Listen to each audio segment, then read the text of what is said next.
ಪರೋತ್ತಮ ಲೀಲಾಮೃತ. ಲೇಖಕರು ನಾಗಮಣಿ ಲಕ್ಷ್ಮಣ್. ಶ್ರೀಕಾಂತಪ್ಪನವರು ತಮ್ಮ ಬಾಲ್ಯದಲ್ಲಿ ನಡೆಸಿದಂತಹ ಅನೇಕ ಸತ್ಸಂಗಗಳ ಕುರಿತಾಗಿ ಈ ಸಂಚಿಕೆಯಲ್ಲಿ ಮತ್ತೊಮ್ಮೆ ನೋಡೋಣ. ದಿನಾಂಕ 10/7/2005 ಪಂಚಾಕ್ಷರಿ ಅವರ ಮನೆಯಲ್ಲಿ ಸತ್ಸಂಗ. ನಮ್ಮ ಆಶ್ರಮದಲ್ಲಿ ಪಂಚಣ್ಣ, ಬಾಲಣ್ಣ, ರಾಮಣ್ಣ, ಸಿದ್ದರಾಮಣ್ಣ ಹಾರ್ಡ್ ವರ್ಕರ್ಸ್. ಕಾಯ ವಾಚ ಮನಸ ಅವರು ಕೆಲಸ ಮಾಡ್ತಾರೆ. ಅವರು ಗುರೂಜಿ ನಮ್ಮ ಮನೆಯಲ್ಲಿ ಸತ್ಸಂಗ ಮಾಡೋಣ, ನಮ್ಮ ಮನೆಯಲ್ಲಿ ಸತ್ಸಂಗ ಇಡೋಣ ಅಂತ ಕೇಳಿಕೊಂಡಾಗ ಅಪ್ಪನವರ ಆದೇಶದಂತೆ ನಡೆಯುತ್ತಾ ಬಂದಿದೆ. ಇದರಿಂದ ನಿಮಗೆ ಆಶೀರ್ವಾದ ಇರುತ್ತೆ. ಇವತ್ತಿನ ವಿಷಯ ಭಕ್ತಿ ಮಾರ್ಗ, ಜ್ಞಾನ ಮಾರ್ಗ ಮತ್ತು ವೈರಾಗ್ಯ ಮಾರ್ಗ. ಭಕ್ತಿ ಮಾರ್ಗ. ಭಗವಂತನಲ್ಲಿ ನಂಬಿಕೆ ಇರಬೇಕಾದ್ರೆ ಭಕ್ತಿ ಇರಬೇಕು. ಭಕ್ತಿ ಇದ್ದರೆ ನಿರ್ಭಯವಾಗಿ ಜೀವಿಸಬಹುದು. ಭಕ್ತಿ ಎಂದರೆ ಅವನನ್ನೇ ನಂಬಿರಬೇಕು. ಹೊಡಿಲಿ ಬಡೀಲಿ ಪರೀಕ್ಷೆ ಮಾಡಲಿ ಅವನ ಪಾದ ಬಿಡಬಾರದು. ಒಬ್ಬನ ಕಾಲು ಹಿಡಿದ ಮೇಲೆ ಬದಲಾಯಿಸಬಾರದು. ಅವನೇ ನಮ್ಮ ಗುರು ಅಂತ ತಿಳಿಬೇಕು. ಅದೇ ಭಕ್ತಿ ಮಾರ್ಗ. ನಾವೆಲ್ಲ ಶಾಲೆಗೆ ಹೋದ ಮೇಲೆ ಹೇಗೆ 8 ಪೀರಿಯಡ್ ಪಾಠ ತಗೊಂಡು ಕಲಿಸುವ ಹಾಗೆ ಗುರು ನಮಗೆ ವೇದ ಕಲಿಸ್ತಾನೆ. ತಪ್ಪಾಗಿದ್ದರೆ ತಿದ್ದುತ್ತಾನೆ. ನೀವು ಕುಂತ್ರೆ ನಿಂತ್ರೆ ಶಂಕರಲಿಂಗ ಶಂಕರಲಿಂಗ ಶಂಕರಲಿಂಗ ಎನ್ನುತ್ತಿರಬೇಕು. ಬೈಕಲ್ಲಿ ಹೋಗುವಾಗ ಬಿದ್ದರೆ ಮಾತ್ರ ನೆನಪು ಮಾಡಿಕೊಳ್ಳೋದು ತಪ್ಪು. ಸದಾ ನಾಮಸ್ಮರಣೆ ಮಾಡುತ್ತಿರಬೇಕು.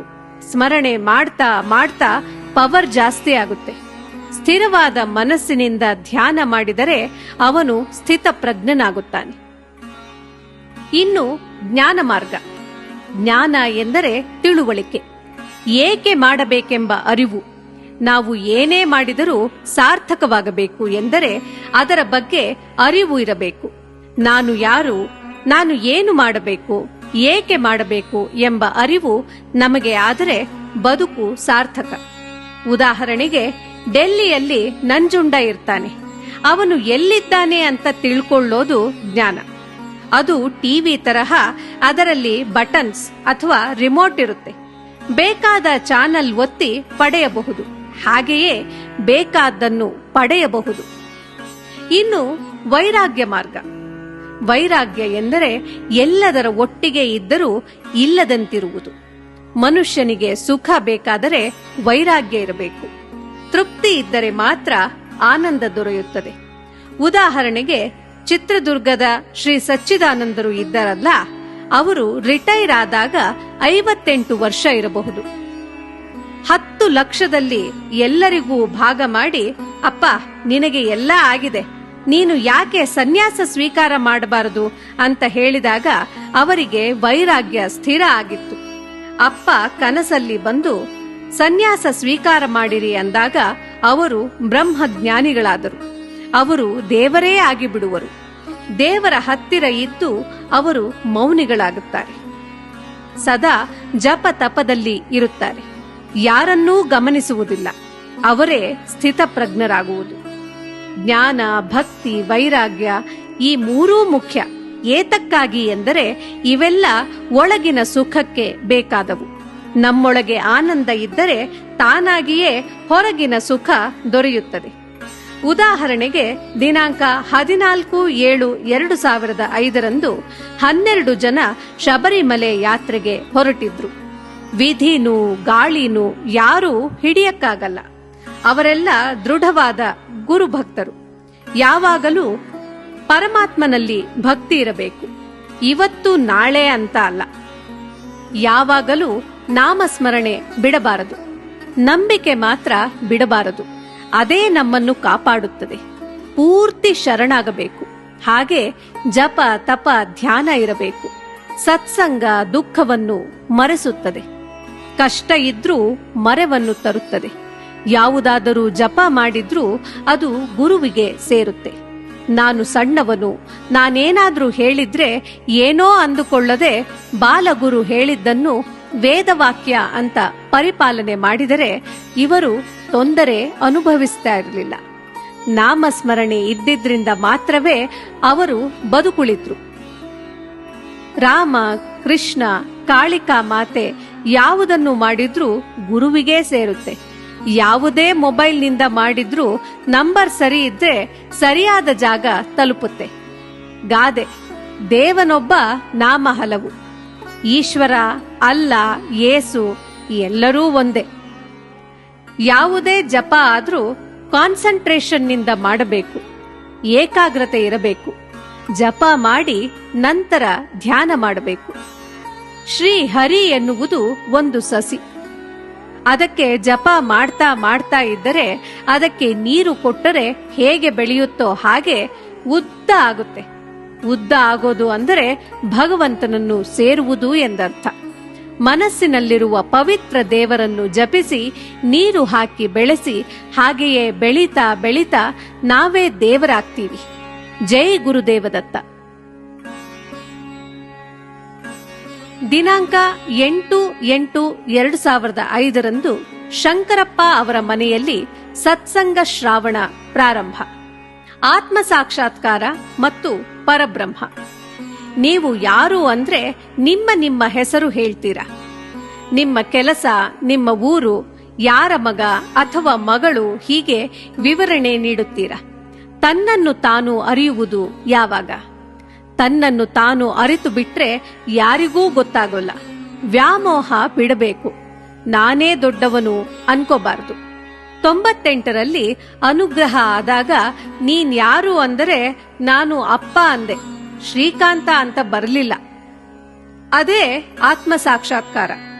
ಸತ್ಸಂಗದಲ್ಲಿ 6 ವಿಧ: ಭಜನೆ, ಸತ್ಸಂಗ, ಜಪ, ಧ್ಯಾನ, ಪರಮಾತ್ಮನ ಸಾಕ್ಷಾತ್ಕಾರ, ನಾನೇ ಪರಮಾತ್ಮ ಎಂಬ ಅರಿವು. ವಿಧ ವಿಧ ಹಸುಗಳು ನಿಮ್ಮ ಆತ್ಮ. ಬಿಳಿ ನೊರೆ ಹಾಲೆ ಪರಮಾತ್ಮ. ನಿನ್ನ ಆತ್ಮ ನಿಶ್ಚಲವಿರಲು ಪರಮಾತ್ಮ ನಿಶ್ಚಯವಿರುವ. ಆತ್ಮ ಸಾಕ್ಷಾತ್ಕಾರ ಆದ ತಕ್ಷಣ ಅವನು ಸದ್ಗುರು ಆಗುತ್ತಾನೆ. ಸದ್ಗುರು ಆದವನು ದೇಹ ದಂಡಿಸುತ್ತಾನೆ.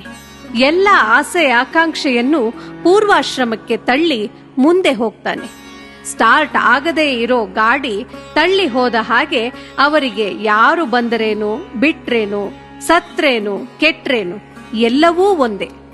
ಏನೋ ವ್ಯಾಪಾರ ಮಾಡಿದ್ರೆ ಲಾಭ ಬರೋ ಹಾಗೆ ದೇಹ ದಂಡಿಸಿ ಎಲ್ಲ ಅಪ್ಪಂದೇ ಅಂತ ಮಾಡಿರುತ್ತಾರೆ.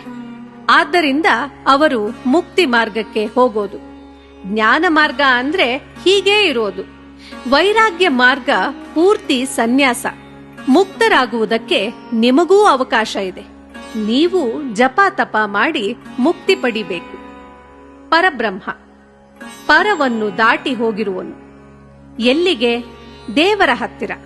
ಪರವನ್ನು ಬಿಟ್ಟು ಬ್ರಹ್ಮನತ್ರ ಹೋಗಿರೋನು. ಪರಬ್ರಹ್ಮ ಬ್ರಹ್ಮ, ತಂದೆ ಮಗ. ಬ್ರಹ್ಮ ಮುಂದೆ ಪರಬ್ರಹ್ಮ ಆಗಬಹುದು.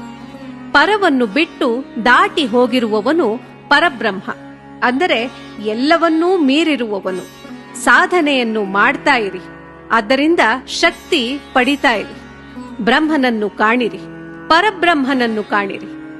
ಗುರು ಸೇವೆ, ಸದ್ಗುರು ಸೇವೆ ಮಾಡ್ತಾ ಇರಿ. ಜೈ ಗುರುದೇವದತ್ತ. ದಿನಾಂಕ 4/9/2005 ಮಂಜುನಾಥ್ ರಾಯ್ಕರ್ ಅವರ ಮನೆ. ಇವತ್ತಿನ ವಿಷಯ ತಾಯಿ ಅಂದ್ರೆ ಮಾತೃತ್ವ. ತಾಯಿ ಏನೇನು ಆಗಬಹುದು. ತಾಯಿಯೇ ಇವರ ಮನೆ ದೇವರು, ಕಾಮಾಕ್ಷಿ. ತಾಯಿಗೆ ನೋವು ಮಾಡಬಾರದು. ದೇವಿ ಪೂಜಿಸಿದ್ರೆ ಅನ್ನ ಸಿಕ್ಕದೇ ಇರುವುದಿಲ್ಲ. ಎಲ್ಲರನ್ನೂ ತಾಯಿ ಸ್ವರೂಪದಲ್ಲೇ ನೋಡಬೇಕು. ದೇವಿ ಅಂದರೆ ಜಗನ್ಮಾತೆ, ಜಗತ್ತಿಗೆಲ್ಲ ಮಾತೆ. ಅ ಅಂದರೆ ಸಾಮಾನ್ಯ, ಮ ಅನ್ನೋದು ಕೋಟಿಗೊಂದು. ಒಬ್ಬೊಬ್ಬರು ಸಾಧನೆ ಮತ್ತು ಸಂಸಾರ ಎರಡೂ ನೋಡಿಕೊಳ್ತಾರೆ. ನಾವು ಯಾವಾಗಲೂ ನಿಷ್ಠೆಯಿಂದ ಇರಬೇಕು. ಪಾಂಡಣ್ಣ ದುರ್ಗಿ ಇಡ್ತಾರೆ, ಎಷ್ಟು ಲಕ್ಷಣವಾಗಿರುತ್ತೆ. ನಿಮಗೆಲ್ಲ ಸದಾ ಅಮ್ಮನ ಆಶೀರ್ವಾದ ಇರಲಿ. ಆಶ್ರಮಕ್ಕೆ ಕಳ್ಳ ಯಾಕೆ ಬಂದಿದ್ದು? ಅವರು ಯಾರು? ಅವರೇ ಅಪ್ಪ. ಇವರ ಮನಸ್ಸು ಹೇಗಿದೆ ಅಂತ ಪರೀಕ್ಷೆ ಮಾಡೋಕೆ ಬಂದಿದ್ರು. ದೇವಿನ ಸರಿಯಾಗಿ ಪೂಜೆ ಮಾಡಬೇಕು. ಆಗಲಿಲ್ಲವಾ ಒಂದು ಹೂವು ಇಟ್ಟು ಜೈ ಗುರುದೇವನ್ನಬೇಕು. ಅಸತೋಮ ಸದ್ಗಮಯ, ತಮಸೋಮ ಜ್ಯೋತಿರ್ಗಮಯ, ಮೃತ್ಯೋರ್ಮ ಅಮೃತಂಗಮಯ. ಬೆಳಿಗ್ಗೆ ಅಪ್ಪೋರು ಬಂದು ಹೇಳಿದ್ರು, ಸನ್ಯಾಸಿ ಆದಾಗ ಹೇಗಿರ್ತೀಯೋ ಅದನ್ನ ತೋರಿಸ್ತೀನಿ ಅಂತ. ಅಸತ್ಯದಿಂದ ಸತ್ಯದ ಕಡೆಗೆ, ಕತ್ತಲಿನಿಂದ ಬೆಳಕಿನ ಕಡೆಗೆ, ಮೃತ್ಯುವಿನಿಂದ ಅಮೃತತ್ವದೆಡೆಗೆ, ಅಜ್ಞಾನದಿಂದ ಜ್ಞಾನದ ಕಡೆಗೆ ನಡೆಯುವುದೇ ಸತ್ಯ ಮಾರ್ಗ. ಅಸತ್ತನ್ನು ಗುರುವಿಗೆ ಅರ್ಪಿಸಿ ಸತ್ಯದ ಕಡೆಗೆ ನಡೆಯುವುದು. ಈಗ ಒಂದು ಮನೆ ಇದೆ. ಅದರ ಓನರು ಸೂರದಾಸಪ್ಪ. ಅವರು ಮೇಲಿನ ಮನೆಯಲ್ಲಿ ವಾಸವಾಗಿದ್ದಾರೆ. ಕೆಳಗಡೆ ಮನೆಯನ್ನು ಬೀರ್ಬಲ್ ಎನ್ನುವರಿಗೆ ಬಾಡಿಗೆ ಕೊಟ್ಟಿದ್ದಾರೆ. ಇದನ್ನು ಆಧ್ಯಾತ್ಮಿಕ ವಿಚಾರಕ್ಕೆ ಕನ್ವರ್ಟ್ ಮಾಡಿ. ಒಂದು ಮನೆ ಅಂದರೆ ಇಡೀ ಜಗತ್ತು. ಓನರು ಸೂರದಾಸಪ್ಪ ಅಂದ್ರೆ ಪರಮಾತ್ಮ ಮೇಲಿನ ಮನೆಯಲ್ಲಿ ಇದ್ದಾನೆ. ಬೀರ್ಬಲ್ ಅಂದರೆ ಬಾಡಿಗೆಗೆ ಇರುವವರು ಭಕ್ತರು. ಈ ಮನೆ ನಂದು ಅಂತ ಭಕ್ತರು ಅಂದರೆ ಹೊಸದುರ್ಗದ ಕೊಂಡಕ್ಕೆ ಮಗುಚಿಕೊಂಡು ಬಿದ್ದಂಗೆ. ಎಲ್ಲವೂ ನಿನ್ನದೇ ಎಂದು ಹೇಳಿ ಪ್ರಾರ್ಥನೆ ಮಾಡುವುದೇ ಅಸತ್ತಿನಿಂದ ಸತ್ಯದ ಕಡೆಗೆ ಬಂದ ಹಾಗೆ. ನೀವು ದಿನ ಜಪ ತಪ ಮಾಡ್ತಾ ಇದ್ರೆ ಅದೇನೂ ಆಗಲ್ಲ. ಮನಸ್ಸನ್ನು ನಿಗ್ರಹಿಸುವುದೇ ಜಪ. ತಮಸೋಮ ಜ್ಯೋತಿರ್ಗಮಯ, ಕತ್ತಲಿನಿಂದ ಬೆಳಕಿನ ಕಡೆಗೆ. ಈಗ ಒಬ್ಬ ಭಕ್ತ ಕಷ್ಟದಲ್ಲಿ ಇರುತ್ತಾನೆ. ಅವನ ನೋವು ಯಾರಿಗೆ ಗೊತ್ತು? ಗುರುವಿಗೆ ಗೊತ್ತು. ಗುರುವಿಗೆ ಅವನ ಕಷ್ಟ ತಿಳಿದಿರುತ್ತೆ. ಕತ್ತಲಲ್ಲಿರುವ ಮನುಷ್ಯನಿಗೆ ಸ್ವಲ್ಪ ಸಹಾಯ ಮಾಡಿ ಅವನಿಗೆ ಬಂದಿರುವ ಪೂರ್ತಿ ಕಷ್ಟವನ್ನು ಒಂದೇ ಸರಿ ಬಗೆಹರಿಸಿದರೆ ಅವನು ನಮ್ಮನ್ನು ಬಿಟ್ಟು ಹೋಗುತ್ತಾನೆ. ಅದಕ್ಕೆ ನಾವು ಸ್ವಲ್ಪ ಸ್ವಲ್ಪ ಕಷ್ಟ ಕಳೀತಾ ಅವನನ್ನು ಆಧ್ಯಾತ್ಮಿಕದ ಕಡೆಗೆ ಎಳೀತೀವಿ. ಅಂದ್ರೆ ಅವನನ್ನು ಕತ್ತಲಿನಿಂದ ಬೆಳಕಿಗೆ ತರುತ್ತೇವೆ. ಮೃತ್ಯೋರ್ಮ ಅಮೃತಂಗಮಯ, ಅಜ್ಞಾನದಿಂದ ಜ್ಞಾನದೆಡೆಗೆ. ಈಗ ಪ್ರವಚನ ನಡೀತಾ ಇರುತ್ತೆ. ಅದರಲ್ಲಿ ಒಬ್ಬ ಬಂದು ಸುಮ್ಮನೆ ಕುಳಿತು ಆಮೇಲೆ ಪ್ರಸಾದ ಸ್ವೀಕಾರ ಮಾಡಿ ಹೋಗೋಣ ಅಂತ ಬಂದಿರುತ್ತಾನೆ. ಅವನಿಗೆ ಏನೂ ಗೊತ್ತಿರುವುದಿಲ್ಲ. ಹಾಗಂತ ನಾವು ಅವನನ್ನು ಅಜ್ಞಾನಿ ಎಂದು ಕರೆಯುವ ಹಾಗಿಲ್ಲ. ಹಾಗೆ ಕರೆದರೆ ನಾವು ಅಜ್ಞಾನಿ ಆಗುತ್ತೇವೆ, ಅವನು ಜ್ಞಾನಿಯಾಗುತ್ತಾನೆ. ಬೇರೆಯವರನ್ನು, ಭಿಕ್ಷುಕರನ್ನು ಹಾಗೆ ಕಳುಹಿಸಬಾರದು ಯಾವತ್ತು. ನಾವು ಸತ್ಯದ ಕಡೆಗೆ ಇರಬೇಕು. ಬೆಳಗ್ಗೆ ಸೂರ್ಯನ ಉದಯ ಆಗಬಹುದು, ಆದರೆ ಸಂಜೆ ಚಂದ್ರ ಬರ್ತಾನೆ. ನಿಮ್ಮ ವೃತ್ತಿಗಳಿಗೆ ಸಂಬಂಧಿಸಿದ ಹಾಗೆ ಸಂಬಳ ಸಿಗುತ್ತೆ. ಸೂರ್ಯ ಚಂದ್ರರಿಗೆ ಸಂಬಳವನ್ನು ಗುರು ಕೊಡ್ತಾನೆ. ಅಜ್ಞಾನಿಗೆ ಜ್ಞಾನ ಬರಬಹುದು, ಆದರೆ ಜ್ಞಾನದಿಂದ ಅಜ್ಞಾನಕ್ಕೆ ಬರಬಾರದು. ನಮ್ಮ ತಾಯಿ ದೇವರನ್ನು ನಂಬಲ್ಲ, ಆದರೆ ಆರಾಧನೆ ಪತ್ರಿಕೆ ಬಂದರೆ ಎಲ್ಲೋ ಇಟ್ಟು ಬಿಡೋರು. ಆದರೆ ಈಗ ಅವರೇ ಬೋಧನೆ ಮಾಡುತ್ತಾರೆ. ಜ್ಞಾನದಿಂದ ಹೆಚ್ಚಿಗೆ ತಿಳ್ಕೋಬೇಕು. ಒಂದೊಂದು ಸಾರಿ ಒಂದೊಂದು ತರ. ಮುಂಚೆ ಕುಣಿಯುವವನು ಈಗ ಸೈಲೆಂಟ್ ಆಗಿರುತ್ತಾನೆ. ನಮ್ಮ ಅಪ್ಪಾಜಿ ಸುಮಾರು 10 ವರ್ಷ ಸಖರಾಯ ಪಟ್ಟಣದ ಗುರುಗಳ ಹತ್ರ ಹೋಗ್ತಾ ಇದ್ರು. ಜ್ಞಾನ ಸಿಕ್ತು. ಮತ್ತೆ ಮತ್ತೆ ಹೆಚ್ಚಿಗೆ ಪಡೆಯಲು ಹೋಗ್ತಿದ್ರು. ಜ್ಞಾನದಿಂದ ಹೆಚ್ಚಿಗೆ ತಿಳಿದರೆ ಅವರು ಎಲ್ಲಿಗೆ ಸೇರ್ಬೇಕು, ಎಲ್ಲಿಗೆ ಹೋಗಬೇಕು ಅಲ್ಲಿ ಸೇರ್ತಾರೆ. ರೋಡು ತಿಳಿದರೆ ಯಾವುದರಲ್ಲಿ ಬೇಕಾದರೂ ಹೋಗಬಹುದು. ಆದರೆ ಜ್ಞಾನದಿಂದ ಕಲಿತಿದ್ದನ್ನು ಒಪ್ಪಿಸಿ ಮುಂದೆ ಮುಂದೆ ಕಲಿಬೇಕು. ನಂತರ ಬ್ರಹ್ಮನ ತಿಳಿದು ಮುಕ್ತಿ ಜ್ಞಾನ ಪಡಿಬೇಕು. ಮುಕ್ತಿ ಜ್ಞಾನಕ್ಕೆ ಅಳತೆ ಇಲ್ಲ. ಜ್ಞಾನ ತಿಳಿದುಕೊಂಡು ಮಾಡಿದರೆ ನಂಬರ್ ಕಡಿಮೆ ಆಗುತ್ತೆ. ಅದಕ್ಕೆ ಅಜ್ಞಾನದಿಂದ ಜ್ಞಾನಕ್ಕೆ ಹೋಗಬೇಕು. ಹೆಚ್ಚಿನ ಬ್ರಹ್ಮಜ್ಞಾನವನ್ನು ತಿಳಿದವನು ಸದ್ಗುರು.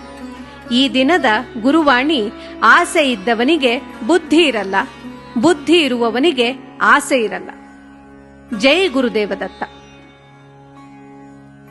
ದಿನಾಂಕ 30/9/2005 ರತ್ನ ಅವರ ಮನೆಯಲ್ಲಿ ಸತ್ಸಂಗ. ಇವತ್ತಿನ ವಿಷಯ ಕರ್ಮ ಮತ್ತು ಜ್ಞಾನ. ಜ್ಞಾನ ಅಲೌಕಿಕ, ಕರ್ಮ ಲೌಕಿಕ. ಎಲ್ಲಾ ಸಿದ್ಧಿ ಆಗಿಬಿಟ್ಟರೆ ಗುರು ಹತ್ತಿರ ಬರ್ತೀರಾ? ಆಗಲಿಲ್ಲ ಅಂದ್ರೆ ಹತ್ತಿರ ಬರಲ್ಲ. ಜ್ಞಾನ ಅಂದರೆ ಅವರ ಹಿಂದಿನ ಜನುಮದ ಕರ್ಮ ಏನಿರುತ್ತೋ ಅದು. ಒಬ್ಬೊಬ್ಬರು ತಮ್ಮ ಕರ್ಮ ನೋಡಿಕೊಳ್ಳಲ್ಲ.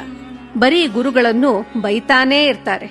ಒಬ್ಬೊಬ್ರಿರ್ತಾರೆ ಹೇಗೆ ಅಂದ್ರೆ ಏನೋ ಮೊದಲು ತಪ್ಪು ಮಾಡೋದು, ಬೇರೆಯವರಿಗೆ ಬುದ್ಧಿ ಹೇಳೋದು.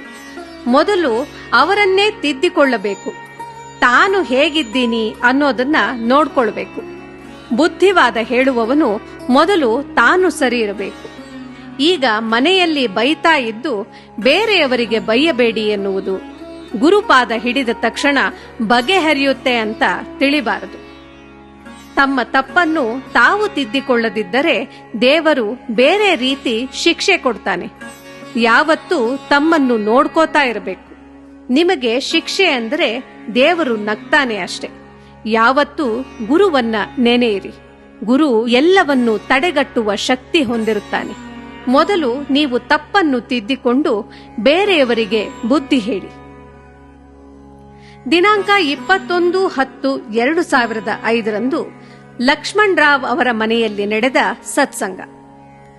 ಇವತ್ತಿನ ವಿಷಯ ಆದಿಶಂಕರಾಚಾರ್ಯರ 4 ಮಹಾವಾಕ್ಯಗಳಾದ ಅಹಂ ಬ್ರಹ್ಮಾಸ್ಮಿ, ತತ್ವಮಸಿ, ಅಯಮಾತ್ಮ ಬ್ರಹ್ಮ, ಪ್ರಜ್ಞಾನಂ ಬ್ರಹ್ಮ.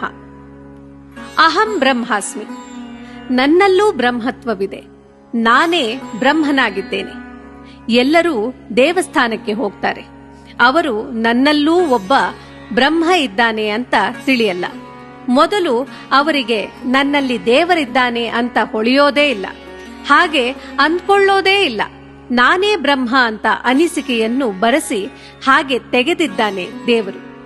ಯಾಕೆ ಅಂದರೆ ಅಹಂಕಾರ ಬರುತ್ತೆ ಅಂತ. ನಾನೇ ಒಬ್ಬ ಬ್ರಹ್ಮ ಅಂದ್ರೆ ಏನರ್ಥ? ನನ್ನಲ್ಲೂ ಬ್ರಹ್ಮ ಇದ್ದಾನೆ. ಆದರೆ ಬೇರೆಯವರು ನಮಗೆ ಯಾಕೆ ಕಾಟ ಕೊಡ್ತಾರೆ?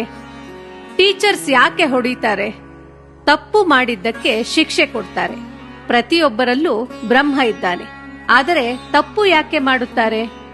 ಮನುಷ್ಯ ದೈವತ್ವವನ್ನು ಮರೆತು ತಪ್ಪನ್ನು ಮಾಡ್ತಾರೆ. ಕಳ್ಳನಲ್ಲೂ ಬ್ರಹ್ಮ ಇದ್ದಾನೆ.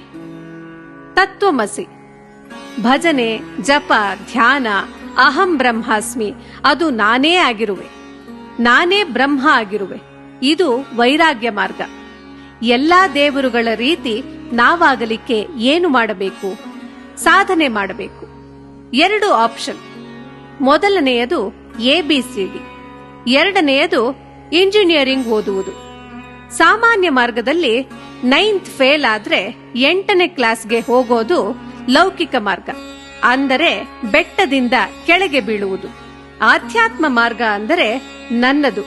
ನೀವೇನಾದ್ರೂ ಎಡವಿದಾಗ ಹಿಂದೆ ಬಂದು ಥೂ ಥೂ ಅಂತ ಎಡವಿದ ಜಾಗಕ್ಕೆ ಉಗಿದು ಮುಂದೆ ಹೋದ ಹಾಗೆ. ಅಯಮಾತ್ಮ ಬ್ರಹ್ಮ, ಪರಮಾತ್ಮ ಎಲ್ಲಾ ಕಡೆಗೂ ಬ್ರಹ್ಮವಾಗಿದ್ದಾನೆ. ಚುಚ್ಚುವುದು ಯಾರು ಅಂದ್ರೆ ಬ್ರಹ್ಮ. ನಾವೇನಾದ್ರೂ ತಪ್ಪು ಮಾಡಿದ್ರೆ ಚುಚ್ಚುತ್ತಾನೆ. ಎಲ್ಲಾದ್ರಲ್ಲೂ ಎಲ್ಲಾ ಸ್ವರೂಪದಲ್ಲೂ ಪರಮಾತ್ಮ ಇದ್ದಾನೆ. ಪರಮಾತ್ಮ ಎಲ್ಲವನ್ನೂ ನೋಡುತ್ತಿರುತ್ತಾನೆ. ಅದಕ್ಕೆ ನಾವು ಯಾವಾಗಲೂ ನಿಯತ್ತಿನಿಂದ ಇರಬೇಕು. ಪ್ರಜ್ಞಾನಂ ಬ್ರಹ್ಮ, ಮನಸ್ಸಿನಿಂದ ಬ್ರಹ್ಮನನ್ನು ತಿಳಿಯುವುದು ಸಾಮಾನ್ಯರಿಗೆ ಸಾಧ್ಯವಿಲ್ಲ. ನೀರು ಹೇಗೆ ಫ್ಲೋ ಆಗುತ್ತೋ ಹಾಗೆ ಮನಸ್ಸಿನಿಂದ ತಲೆಯ ಕಡೆಗೆ ಜ್ಞಾನ ಹರಿಯುತ್ತೆ. ಮನಸ್ಸಿನಿಂದಲೇ ಜ್ಞಾನ ತಿಳಿಯುವುದು. ಗುರುಮುಖೇನ ಆಂತರಿಕ ಸಾಧನೆ ಮಾಡುವುದು ಪ್ರಜ್ಞಾನಂ ಬ್ರಹ್ಮ. ಪ್ರಜ್ಞಾನಂ ಬ್ರಹ್ಮ ಎನ್ನುವುದು ಏಕಲವ್ಯನ ರೀತಿಯದು. ಟಿವಿ, ಇದು ಲ್ಯಾಪ್ಟಾಪ್, ಕಂಪ್ಯೂಟರ್ ಮನಸ್ಸಿನಲ್ಲಿ ಬ್ರಹ್ಮನನ್ನು ಇಟ್ಟುಕೊಂಡು ಮಾಡೋ ಸಾಧನೆ. ಪರಮಾತ್ಮನನ್ನ ಮನಸ್ಸಿನಲ್ಲಿ ಇಟ್ಟುಕೊಂಡು ಸಾಧನೆ ಮಾಡ್ತಾ ಬ್ರಹ್ಮವನ್ನೇ ಕಾಣ್ತಾನೆ. ಜೈ ಗುರುದೇವದತ್ತ. 2005 ವರ್ಷದಲ್ಲಿ ನಡೆದ ಸತ್ಸಂಗಗಳಲ್ಲಿ ಗುರುವಿನ ಗುರುವಾಣಿಯನ್ನ ಕೇಳಿದ್ದೀರಾ?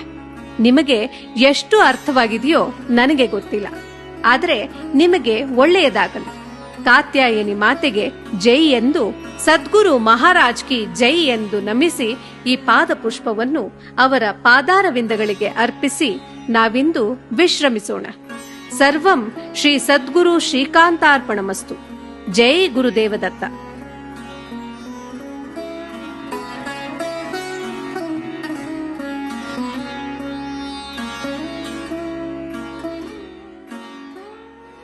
ಶ್ರೀಕಾಂತ ಯೋಗೇಂದ್ರಮಹಂ ನಮಾಮಿ.